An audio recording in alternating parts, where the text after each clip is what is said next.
Hello, good morning. Welcome to Pajama Talks. I'm so glad that you're here. We are talking the second lesson in self-compassion today. This is such a topic that has just been a life changer for me. So I'm so delighted to share some of these practices with you and just information about it because it's not something that I find to be widely spoken about. I want to let you know, though, that for resources, most of this stuff is pulled directly from Kristen Neff. You can check out her stuff at selfcompassion.org. She's just spent her whole career researching and writing about self-compassion and the tools. She provides so many tools of self-compassion in her books and on her website. So check her out. So I wanted to recap from last week really quickly and just talk a little bit about the three components of self-compassion. I've got some notes here, just if you see me looking off. Yeah, that's what I'm doing. Okay, self-kindness is the first component of self-compassion. It means, being warm toward yourself, giving yourself loving kindness when you encounter pain or shame or personal shortcomings. And the second component is common humanity. You're not alone. Every person has these feelings. You're not alone. This is not singularly in your thing. Everyone has struggles with and deals with these feelings. And the third thing is presence, mindfulness, being present enough in the moment so that you can kind of have a balanced approach toward your emotions so that they don't take you for a ride. So that if there's a shame spiral, you are not roller coastering on your shame spiral. You can give yourself a minute to be like, whoa, here we go. I'm feeling these things, and kind of stop that shame spiral before it starts. So I gave you a practice last week in Self-Compassion 1 for you to practice. Now I just wanted to give you some more practices that were really helpful for me. That I expanded from that first practice into. These are other practices that I do for myself when I hit these times of being really hard or harsh on myself. The first one is one of the most powerful practices that I gifted myself. And this is straight out of Kristen Neff's book. And what you do is you write yourself a letter. And you write yourself a letter as if you are writing a letter to your best friend. So the languaging that you use in this letter toward yourself is languaging that you would use toward your very best friend. When I wrote my letter, it took me some time because it was hard to speak to myself in such a loving way, like I would speak to my very best friend. So I want you to try that. Grab a piece of paper, handwrite it. I think handwriting is personal.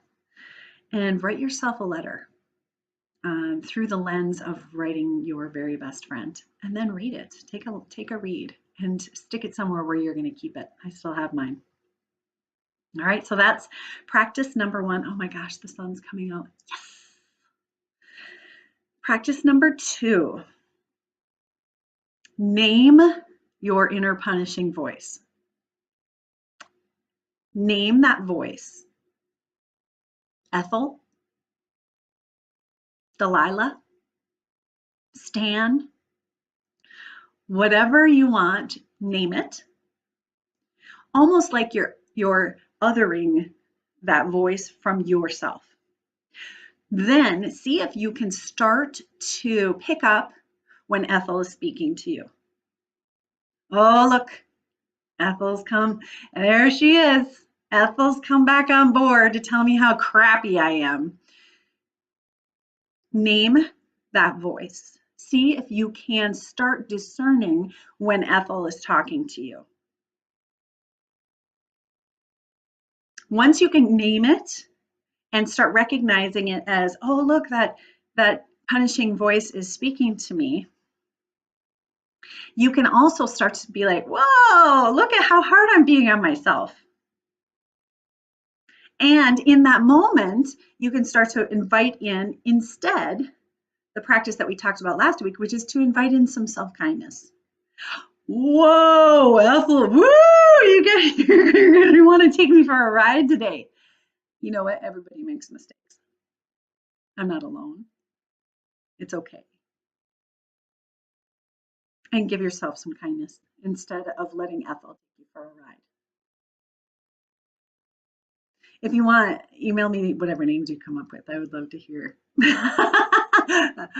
All right, third practice.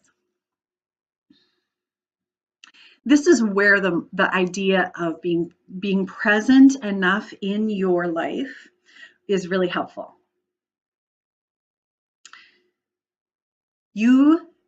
When you have big feelings, it can literally be like, doors open, I'm stepping onto the roller coaster of the big feeling roller coaster. Getting ready for a ride. Woo!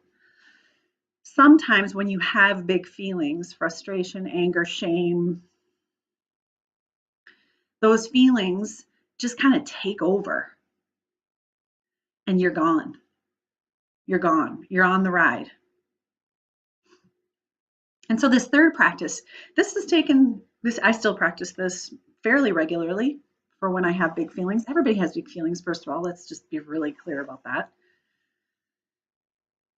It's what you do with those feelings that's really important so that you're not causing yourself harm.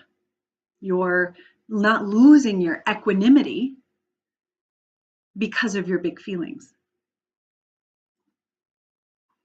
So, first thing, I'm pissed off about something. Okay? Honor that feeling. It is a feeling. I am feeling, number one, I am feeling pissed off. I am angry. Second step, I am not my feelings.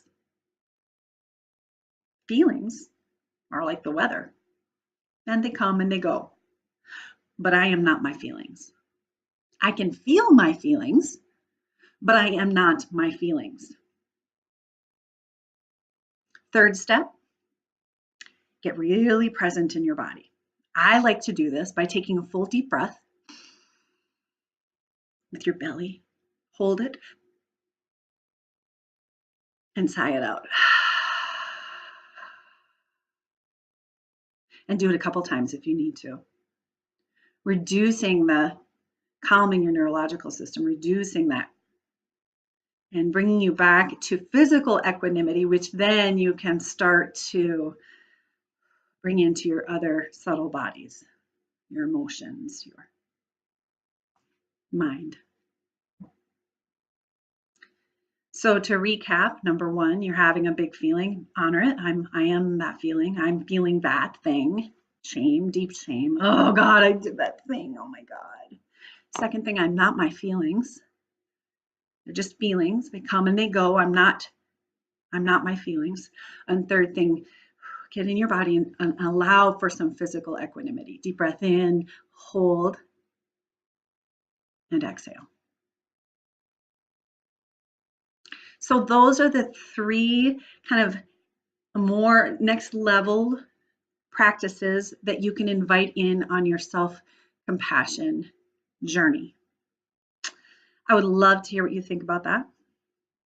And if it is helpful to you. It has been for me super helpful because all of a sudden it allowed me to start treating myself with kindness instead of constantly berating and flagellating and shame spiraling and just honestly fully hard on myself all the time. So I really, really hope that these practices are helpful to you and as helpful to you as they were for me. Anyway, that's all I have for today. I am super delighted that you're here. And if you have any questions, of course, email me and let me know. Talk to you later. See ya.